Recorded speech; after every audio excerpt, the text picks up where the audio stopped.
Okay, let's go. Teka lang. Ayan. Okay. So, another day, another collective reading na naman tayo mga my dear. Sabay-sabay tayong matuto sa kung kanino mang energy ang masasagap natin today. Okay? So, gustong-gusto ko minsan itong mga ganito mga collective kasi kahit hindi naman siya talaga para sa akin, meron siya na idadagdag. No? Meron siyang something, meron siyang impact minsan sa akin na nare-realize ko, my dear. Okay? Nare-realize ko na, teka, para may something ito. Okay? So, kung ginamit ko na tong card na to, my dear, and kaya hindi ko to laging ginagamit, my dear, it's because nahihirapan akong i-interpret yung mga message niya. Okay? Maliban sa English, ang hirap talaga niyang i-interpret. So, I finally decided na kukuha ako ng isa, and then, of course, i-research ko kung ano niyang ibig niyang sabihin. Okay, so ang energy na nakuha natin today is, sabi, I feel my way into faith one step at a time. Okay? So, sinasabi dito, I feel. Okay? So, the message is I feel. Ibig sabihin, hindi siya, sabagay yung faith naman, hindi naman kasi talaga siya nakikita. Hindi siya nakikita yung faith. Is nade-develop siya through inner. Okay? So, one step at a time. Hindi ka pwedeng maniwala sa isang bagay, my dear, ng isang araw lang. 'Di ba? Kaya maraming mga tao na parang sasabihin, yayaman ka. Tapos, naniniwala akong yayaman ako. Tapos, gagawin kinabukasan. And then, gagawin kinabukasan. And then, hanggang sa nag-give up. Kasi, wala ka agad result. Remember, ang faith, wala ka agad result. Okay? And sinasabi dito, one step at a time. Ibig sabihin, isang hakbang kada araw. Kung lahat ginawa mo na, my dear, sa buhay mo para ma-achieve yung isang bagay na yon, kung ano man yung gusto mong ma-achieve, baka kulang ka ng faith. And baka sinasabi mo, may faith naman araw-araw ako nagdadasal, araw-araw ako nagsisimba. It's not all about that. Hindi lang tungkol yun doon, my dear. Kahit na magdasal ka araw-araw, if you don't believe na para sa'yo yung isang bagay, hindi yan magiging para sa'yo. You need to believe na kung ano tang gusto mong mangyari, para sa'yo talaga ito. Walang ibang maniniwala kasi, my dear. Walang ibang maniniwala sa'yo kung hindi ikaw lang din. Okay? Ulitin ko. I feel my way into faith. Parang sinasabi na ng card na to na parang wala ka ng option. Kumbaga parang lahat ginawa mo maliban sa magkaroon ng faith, paniniwala. Na para sa akin talaga ito eh. Para sa akin to. Sometimes yun talaga yung pinaka number one na ingredient. Yung maniwala ka lang na para sa akin to. You need to continuous believing. Kasi everyday susubukin ka nito, my dear. Everyday susubukin ka. Especially kung meron kang gustong marating, meron kang gustong ma-achieve, meron kang gustong makuha, araw-araw susubukin ka. Araw-araw bibigyan ka ng challenges, araw-araw bibigyan ka ng pagsubok, my dear. And you need to develop yung faith araw-araw.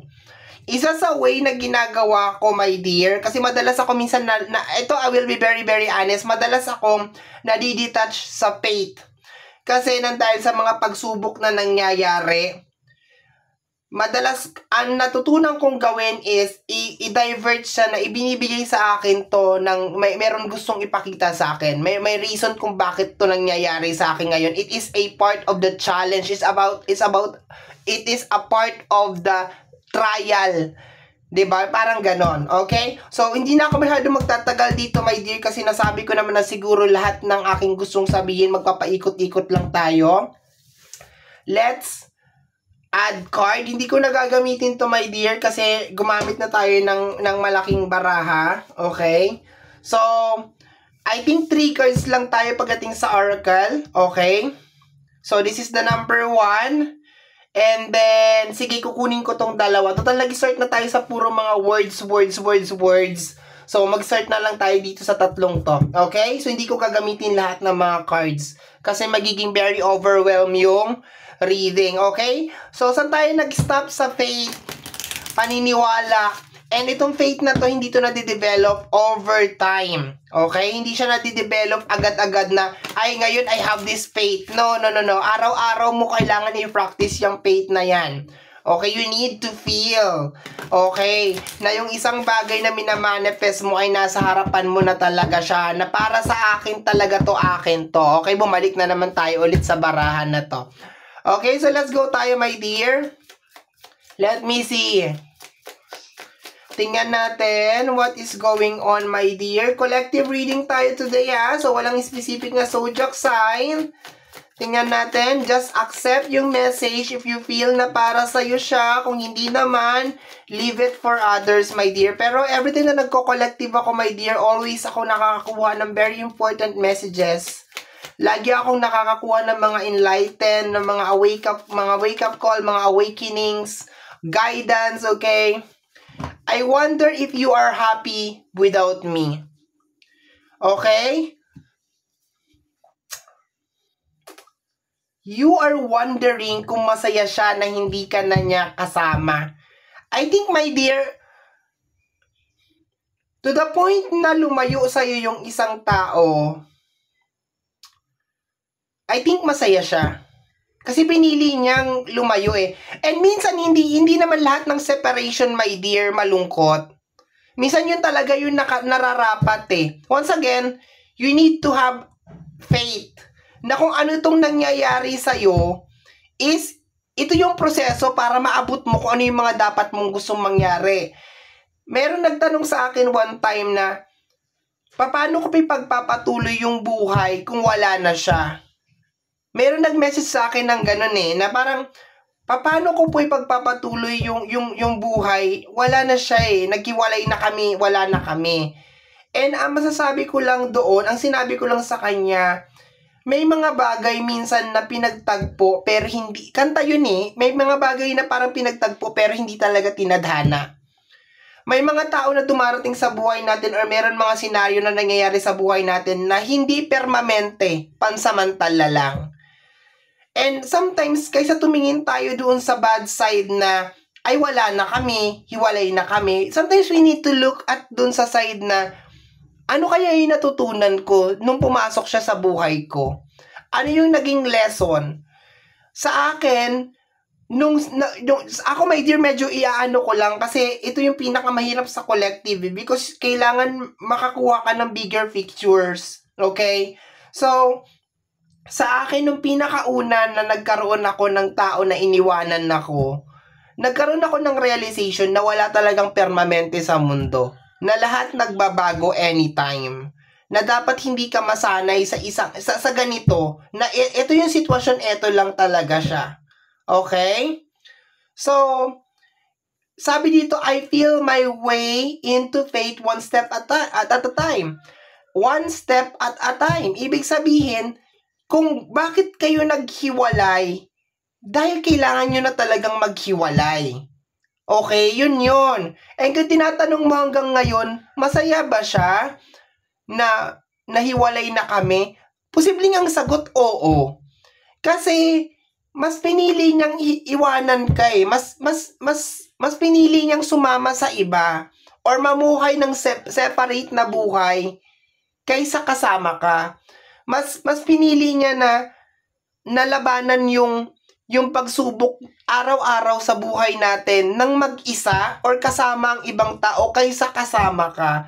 So, medyo nakukuha ko na yung picture dito, my dear, na baka nanonood ka as of this moment and nagtatanong ka if bakit niya ako iniwanan, bakit niya ako pinagpalit, bakit ganon. Ganon yung nangyari kasi baka hindi na rin siya masaya sa connection nyo or baka hindi ka na rin masaya sa connection nyo. Okay? Napaka-nonsense kasi, my dear, na nagsasama yung dalawang tao na hindi na pala kayo masaya. Okay? Kailangan pina-priority talaga yung pagiging masaya. You can be friends naman eh. Pero depende kasi yun dun sa agreement ninyong dalawa. I wonder if you are happy without me. I think yes, my dear. Masaya siya na... Masaya siya. Siguro. Siguro lang I'm not really sure. Okay? Pero ako naniniwala kasi ako, once kasi na umalis yung tao na yon sa, kunyari, tayo magjowa tayo, tapos umalis ka, ibig sabihin hindi ka na masaya, hindi na ako masaya sa'yo, or hindi ka na masaya sa akin. And sometimes kinakailangan natin ibigay yung freedom ng tao na yon para hanapin niya kung saan talaga siya magiging masaya. Okay? Kailangan mo ibigay. This is the Ace of Sword. Okay? And si Ace of Sword is minsan nasa sakripisyo. Okay, nasa sakripisyo siya na side. So, Ace of Sword is sakripisyo na energy. So, baka marami kang sakripisyo na ginawa para sa kanya. And, kung ganun yung sitwasyon, my dear, na napakarami mong sakripisyo na ginawa para sa kanya, it is only shown na hindi lahat ng inaalagaan mo o ng pinaglalaanan mo ng sakripisyo is magtatagal. Kagaya nga na sinasabi ko lagi, alam ko maraming kumukontra dito, pero ako yung klase ng tao na hindi ako naniniwala sa forever, mga my dear. Pasensya na po sa mga naniniwala sa forever. Pero ako naniniwala ako deep inside na walang permanente sa mundong to. Kahit ano pa ang gawin mo, kahit gaano mo pa kamahal yan, kahit anong sakripisyo pa ang ibinigay mo, hindi yan magiging sure guaranteed na habang buhay talaga kayong magsasama. Okay? Pwede kayong mag-separate ng masaya. Pwede kayong mag-separate dahil nagkasakit siya, namatay siya, pero it's still the same. Hindi pa rin forever. 'Di ba? Nag-separate pa rin kayo. Pwede kayong nag-separate na nag-away kayo, nagsumbatang kayo, pero it's still the same. Nag-separate pa rin kayo. And I think, my dear, mahirap man na maghiwalay kayong dalawa, mahirap man na makita mo siya na nasa piling ng iba, mahirap man na ipamukha niya sa'yo na hanggang doon na lang yung connection ninyong dalawa, pero you need to accept na ganun talaga yung flow ng life. Walang permanente, my dear. Kinakailangan ninyong hanapin yung mga kanya-kanya nating landas. Okay? So, Ace of Sword. Okay, Ace of Sword. I think marami naman din siyang natutunan sa'yo. And I think marami ka rin naman natutunan sa kanya. Ayoko mag-conclude na lahat to ay positive. Kasi sa loob ng relationship, hindi naman lahat positive. Pero I think marami ka natutunan sa kanya and marami din siya natutunan sa'yo. Okay, let us just say, my dear, na kinumpleto niya yung karmic cycle mo and kinumpleto mo rin yung karmic cycle niya. Ganun na lang. Huwag natin ipilit, my dear, na ito kasi yung gusto natin eh. Basta sinasabi dito, maniwala ka na lahat ng nangyayari sa buhay mo, kahit hindi mo yan gusto, may dahilan kung bakit yan nangyayari. Hindi yan masakit man, hindi mo man gusto, pero may dahilan kung bakit yan nangyayari. Hindi mo man nare-realize sa ngayon kung ano yung dahilan kung bakit yan nangyari. Pero maybe not now, pero baka in the near future, in the future, ngingiti ka na lang na, ay kaya pala ganyan. And madalas yan nangyayari. Sa tagal ko na sa ganitong trabaho, marami na nagsabi sa akin, ay kaya pala kami naghiwalay kasi ganito. Kaya pala kami. Pero ilang taon bago niya na-realize na kaya pala kami naghiwalay or kaya pala kami hindi nag-workout kasi ganito. May ganito pala, may ganyan pala, may ganun pala, may ganyan pala. Okay? So, just have faith. And kung hindi naman to, my dear, may kinalaman sa relationship or sa love, sa mga bagay na gusto mong mangyari sa buhay, kunyari gusto mong yumaman, gusto mong mabago yung buhay mo, kailangan mag-umpisa yan, my dear, sa'yo. Na gusto mo talagang yumaman, na gusto mo talagang mabago yung buhay mo. Kasi kung iaasa mo yan sa ibang tao, walang mangyayari. Okay, walang mangyayari. Okay, let's just get, my dear, 8 cards. Okay, so tandaan natin to sa ating collective at itong 3 cards lang ang gagamitin ko. Yung iba hindi ko na talaga gagamitin yan. Starting today, ito na lang ang magiging collective natin. Okay? So, tapos 8, so 14 cards, my dear. Let me see. My dear, collective reading tayo. So, ano magiging title ng ano natin na to? Ito. I wonder if you are happy without me. Ito magiging title natin. Masaya kaya siya na ano, parang ganon. Okay, ako nang bahala dyan mamaya. Okay? Let me see. The 8 of Swords, my dear. This is a trap card. Baka nasa isang sitwasyon ka ngayon, my dear, na nahihirapan ka. Nasa isang sitwasyon ka ngayon na nag-overthink ka. Because this is a trap card. Okay? Pero once again, ka-clarify ko yan. Baka nasa isang sitwasyon ka, my dear, na ayan, baka sa family, relationship, ayan.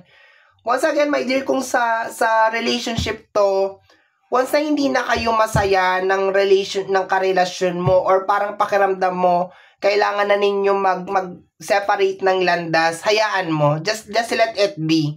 Okay? Napaka-nonsense or useless na magtiyaga ka sa isang relasyon na hindi kayo masaya parehas. Kailangan masaya kayo. Kailangan nilalabas ninyo parehas yung best side ng bawat isa. Dapat na motivate yung isa, na motivate din yung isa. Yes, hindi magiging perfect yung relationship, my dear. Pero, ang pinakamahalaga, my dear, is meron kayong teamwork, communication, and teamwork sa loob ng relationship. Hindi to maganda, my dear, kasi this is a clear indication, my dear, na nabubuhay ka sa isang relationship. Kasi this is the 4 of Wands is energy, my dear, ng relationship. Posible pa nga marriage kayo or baka nagsasama kayo sa bahay, baka live-in na kayong dalawa. Pero hindi maganda tong combination ng dalawang card na to. Okay? Baka iniwanan ka niya, baka wala na to, baka tapos na to, my dear. Sumama na siya sa iba. Pero kung ganun yung nangyari, pinapakita nitong card na to na you are in a very toxic relationship. Nasa toxic na relationship ka talaga. Tama lang talaga siya na mag-end. May dahilan kung bakit talaga to nag-end. Okay? Pero kung currently nangyayari to, my dear, sa'yo, meron ditong Ace of Swords. So, sakripisyo to, my dear. Posibleng baka ayaw ng puso mo na hiwalayan tong tao na to, pero baka ito yung nararapat. And if you are currently watching this reading, tapos ipagpipilitan mo pa itong relationship ninyong dalawa, sakripisyo to. Okay, sinasabi ko na sa'yo ngayon, matinding sakripisyo to, hindi lamang sa'yo, pati na rin dun sa partner mo. So, expected mo na buong relationship nyo is full of sacrifices talagang mangyayari. Hindi na maghahari yung love. Ang mangyayari is more on sakripisyo na lang to. Para ka nagtatrabaho sa isang kumpanya na meron kang napaka-toxic na boss. Ganon ang nangyayari. Hindi na siya relationship. Okay? So, I hope naintindihan mo. So, kung ito ay nangyari na naghiwalay na, may dahilan kung bakit yun nangyari. And if you are actually in a relationship, sinasabi dito, my dear, na yung relationship na yan is more on sacrifice na, hindi na siya more on love. Okay? So, maganda yung alam mo. Okay? And kung nagtatanong ka, bakit sa akin mo binigay sa dinami-dami ng tao, bakit sa akin? May dahilan kung bakit ibinibigay sa iyo yung isang bagay. Once again, baka hindi mo pa nare-realize ngayon kung ano yung dahilan, pero in the near future, malalaman mo rin yan. Sa hinaharap, malalaman mo rin yung dahilan kasi kinakailangan mag-undergo na naman tayo ng isang sitwasyon or isang senaryo na pwede nating mai-adapt tong sitwasyon na to doon sa sitwasyon na yon. Okay? Saka mo siya marirealize na, kaya pala. Kasi mangyayari ito. Ganon. Okay, so let's go tayo, my dear. We have here the energy of the 9 of Pentacles, single energy. It's better na mag-isa ka na lang, my dear. 9 of Pentacles, every time na lumalabas si 9 of Pentacles sa akin, lagi siya nagre-release ng energy na magiging mas successful ka at magiging mas mayaman ka, my dear, kung mag-isa ka lang. Magiging mas, hindi naman as in magiging mas mayaman, magiging mas okay yung life mo kung mag-isa ka lang. Okay? Kung ikaw din yung klase ng tao na parang lately pumapasok ka sa relationship tapos hindi nagtatagal yung relationship on and off, yung mga karelasyon mo na pumasok sa'yo, is ano lang yan sila, hindi talaga yun sila relationship. It's more on parang meron lang gustong ipakita sa'yo or parang meron lang gustong parating na message sa'yo, my dear. Parang ganon. Okay? Remember, tayo bilang isang tao, natututo tayo hindi lamang sa sa pagbabasa or something. Minsan madalas tayo natututo sa experience. Na pag ginanon mo, ay, ang init ng kandila. Mainit, masakit. So, madalas sa buong buhay natin, my dear, natututo tayo dahil napupunta tayo sa isang sitwasyon na hindi tayo komportable, mainit, mahapdi, masakit. And I think yun, kailangan natin tingnan yun na ay kaya siguro hindi nag-work, kaya siguro nakailang boyfriend na ako, hindi nag-work. Kasi nilalagay lang ako sa isang sitwasyon na hindi komportable, na mainit, na nakakairita, para alam mo yun, para gumana yung defense mechanism ng katawan mo. Okay? So, tingnan natin, my dear. Okay, see? Sabi ko sa'yo, meron din ako natututunan ngayon. The Queen of Pentacles, okay? So, ito, my dear, is, baka meron ka pa mga kinakailangan i-provide, okay? I-provide sa sarili mo, meron ka mga kinakailangan ayusin muna sa sarili mo, or baka meron ka mga kapamilya or mahal sa buhay na kinakailangan yung tulong mo or something like that. Kasi this is energy of providing. So, baka your mother, okay, kailangan ng tulong, or your father, kailangan ng tulong, or baka meron ka mga kapatid, my dear, na kinakailangan pa ng tulong mo. So, minsan kasi, my dear, pag nanggaling tayo sa isang sitwasyon na parang ganon na kailangan talagang tulong ng pamilya natin, minsan kailangan isang tabi muna natin yung sarili natin bago, 'di ba? Bago tayo magmahal. Ngayon ko lang talaga na-realize, my dear, na honestly kasi ako yung klase ng tao na mas priority ko talaga ang love, relationship and love. Pero lately, parang nagkakaroon ako ng realization na mas mahalaga na tumulong ka talaga muna sa pamilya mo. Mas mahalaga na tumulong ka muna sa nanay mo, sa tatay mo, sa pamilya mo talaga. Yung parang ganon. It really doesn't matter kung okay man kayo ng pamilya mo or hindi. Hindi naman sinabing buong angkan mo, tulungan mo. Pero ang pinaka-importante kasi, yung nanay at saka yung tatay mo, kahit sabihin mong hindi kayo good term o hindi kayo okay ng nanay at tatay mo, kailangan talaga lagi nating nililingon yung pamilya natin, okay? So, baka ganon yung sitwasyon mo over here. Pero parang sinasabi kasi sa card na to na napakarami pa pang obligasyon or mga kinakailangan pang, ang dami mo pang kinakailangan na gawin, my dear, bago ka talaga pumasok sa loob ng relationship, okay? O baka maaga kang lumande, maaga ka na in love, wala namang problema doon, okay? We have here the 6 of Swords. Maaga ka na in love, maaga mo na-experience tong love na to kasi baka walang gumabay sa'yo, okay? Walang nagsabi sa'yo na ito talagang realidad ng buhay, ganito talaga siya, hindi talaga it's all about happily ever after na Cinderella, Little Mermaid, hindi talaga totoo yon, okay? Baka walang nag-guide sa'yo. You have here the 6 of Swords. Kung nasa loob ka talaga ng relationship na kukuha ko dito, may din na napakahirap maitaguyod nitong relationship na to. It will be a very, very toxic na relationship for you. Wala na talagang love dito at all, okay? And kung sakali man na separated ka na or iniwanan ka na, I think magiging mahirap para sa'yo talaga na tanggapin talaga ito ng 100%. Pero once again, sabi pa nga dito, one step at a time, my dear, matututunan mo rin or parang ma-adapt mo rin na kaya kadinaan sa ganyan na daan, may dahilan, my dear, okay? Ay, ibig sabihin, araw-araw yan, hindi yan kaagad magsisink in sa'yo na, ay, ngayong araw na to, ganito, ganyan, gano'n. Hindi. Araw-araw yan, my dear. Okay? So, malapit na tayo mag-end, mga my dear. If you want another collective reading, mag-comment ka lang sa baba para ma-motivate pa akong gumawa ng mga collective. Okay? If you want another collective, the 3 of Cups, ayan. So, I think meron din third party sa loob ng relationship. Okay? So, medyo lilinawin ko lang to ng maigi yung energy na if you are actually in a relationship or baka ito yung naging dahilan kung bakit kayo naghiwalay, may third party na issue dahil sa energy ng 3 of Cups. But if you are actually in a relationship as of this moment, nakukuha ko, my dear, na medyo lilinawin ko to. Una, literal na meron third party or baka meron pinapantasya itong partner mo or baka ikaw na rin, my dear, na ibang tao. Ibig sabihin, meron ng isa pang energy na pumapasok sa loob ng relationship nyo. Kaya ganyan yung nagiging flow ng relationship nyo. Pero maliwanag dito na may third party issue. Okay? So, sabi ko nga sa'yo, once na gusto mo tong i-push, kung you are in a relationship, medyo mahihirapan ka dito. You have here the Two of Wands. It's more on decision making. My dear, should you stay or you should go? Pero if I were you, my dear, move on na tayo. Okay? Move on na tayo sa ganyan. Kasi life must go on. Hindi hinto, my dear, ang mundo para sa'yo. Kahit sabi mo meron kang pinagdadaanan, malungkot ka or something, hindi hinto ang mundo para sa'yo. Continuous na iikot yan, my dear, at mapag-iiwanan ka. Okay? So, you need to continue. Kailangan mo mag-continue, my dear. Okay?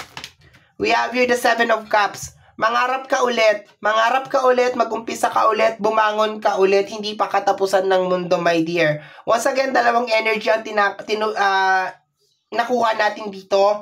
Posibleng nangyari na to, you are already separated, okay? Wala na kayong dalawa, and posibleng you are inside this relationship. So, kahit saan man dun sa dalawa, bahala ka na, my dear, mag-adapt nitong ating collective reading. Pero once again, nakukuha ko dito, my dear, marami pang magagandang opportunity ang naghihintay sa'yo ahead. You just need to keep on going. And once again, kung ano man yung nangyayari sa'yo, you just need to have faith. Kailangan mo lang maniwala, my dear, na kung ano man yung mga pinagdadaanan mo ngayon, may dahilan yan. Hindi yan ibibigay sa'yo, my dear, kung hindi mo kaya at kung wala ka matututunan dyan sa kung ano man yung pinagdadaanan mo as of this moment. Yes, posibleng you are not comfortable, hindi ka komportable, hindi mo gusto kung ano yung nangyayari, pero lahat yan, my dear, may dahilan. Okay? Ganyan ang buhay natin sa mundo. Bottom deck of the card is the Eight of Wands. Energy ng growth and maturity ang parating na mga message sa iyo, my dear. Energy of creation sa energy ng magician. Pakiramdam ko, my dear, lahat ng pain, lahat ng pinagdadaanan mo, lahat ng experiences mo, gusto mo man to or hindi, lahat to, my dear, ay merong contribution sa pag-angat mo at pagiging successful mo, my dear, sa buhay. Ito, my dear, ang magiging hagdan mo or magiging stepping stone mo, my dear, para maabot mo ang tayog ng tagumpay. Once again, my dear, it really doesn't matter kung good or bad na mga experiences yan or mga pangyayari yan, my dear, na nangyayari sa'yo. Lahat yan ay magiging stepping stone mo or magiging hagdanan mo, my dear, para makamit mo ang tagumpay. Okay? So, saglit lang. Okay, my dear. So, my dear, yan ang ating collective reading para sa araw na to. I hope, my dear, na nagustuhan mo tong collective reading na to. At kung nagustuhan mo, mag-comment ka na lang sa comment section ng more collective reading. Once again, my name is RJ, also known as Apo J. Maraming salamat po, and until next time, bye-bye. Thank you, my dear. Salamat po.